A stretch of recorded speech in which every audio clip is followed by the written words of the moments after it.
अन्य प्राणियों की तुलना में मनुष्य ज्यादा सामर्थ्यवान एवं ज्यादा शक्ति संपन्न है। शारीरिक शक्ति में वह भले ही हाथी, शेर, बैल, घोड़े से थोड़ा कम सिद्ध हो, परंतु बौद्धिक बल, सामाजिक बल एवं आत्मिक बल में मनुष्य से ज्यादा शक्तिशाली प्राणी इस सृष्टि में दूसरा नहीं है।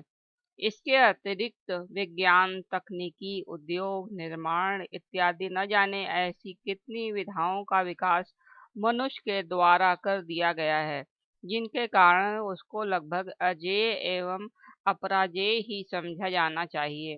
शक्ति के इतने अपरिमित एवं अतुलनीय स्रोतों से जुड़ा होने के बाद भी ऐसा क्या कारण है कि हम अधिकांश मनुष्यों को उनके वैयक्तिक जीवन में दुखी, परेशान, निर्बल, असहाय सा पाते हैं।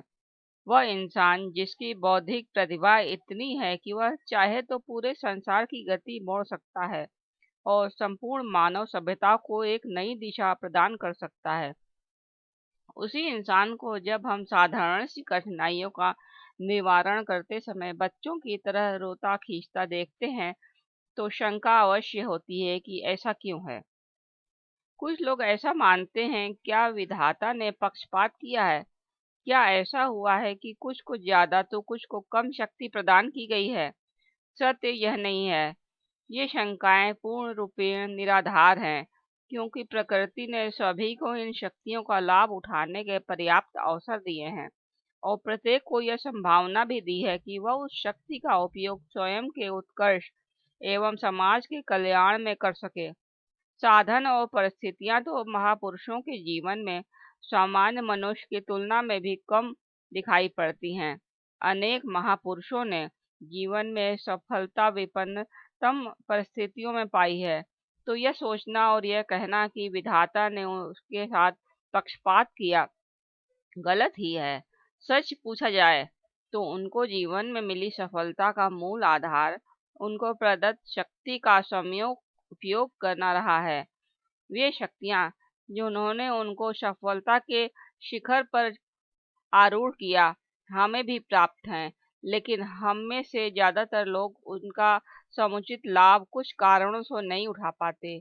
एक कारण तो यह है कि हम में से ज्यादातर लोग इन शक्तियों को बेकार के उद्देश्यों को पूरा करने में लगा देते हैं, ऐसे कार्यों में ऊर्जा जाया कर देने पर जिनका परिणाम कुछ नहीं निकलना था।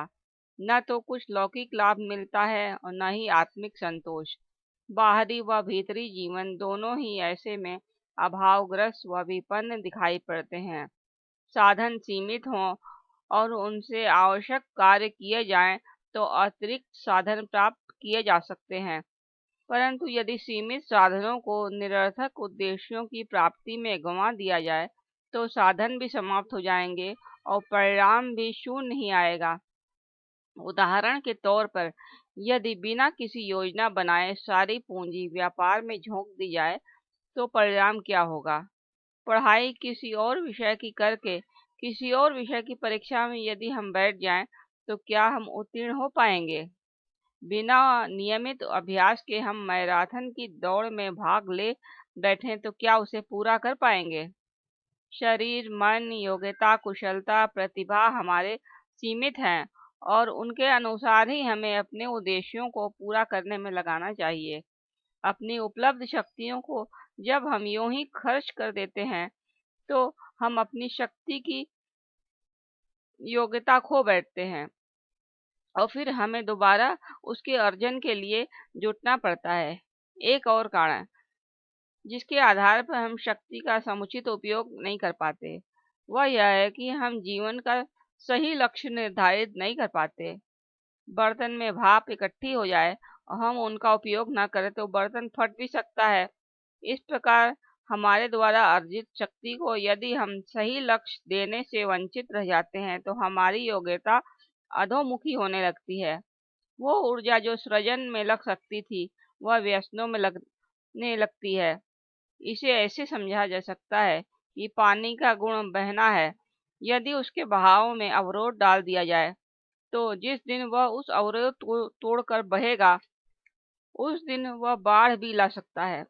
इस प्रकार उपलब्ध शक्ति को यदि समय रहते सही दिशा न दिखाई जाए तो वह अनियंत्रित होकर हमारे ही व्यक्तित्व का विनाश करने में जुट जाती है। उपलब्ध शक्तियों के अनुचित अपव्यय को रोककर उसे कल्याणकारी कार्यों में लगाने का नाम ही संयम कहा जा सकता है। योग शास्त्र से लेकर आध्यात्म विद्या में इसलिए संयम को इतनी महत्वता दी गई है। नदियों के पानी का समुचित उपयोग करने से बिजली पैदा होने से लेकर सिंचाई तक के काम संपन्न किए जा सकते हैं, अन्यथा वही पानी विप्लवकारी परिस्थितियां प्रस्तुत कर देता है। इसलिए हमारे भीतर उपस्थित शक्तियों के प्रवाह को समुचित दिशा देना जरूरी होती है, नहीं तो वे अनर्थकारी परिणाम उपस्थित करने लगती हैं।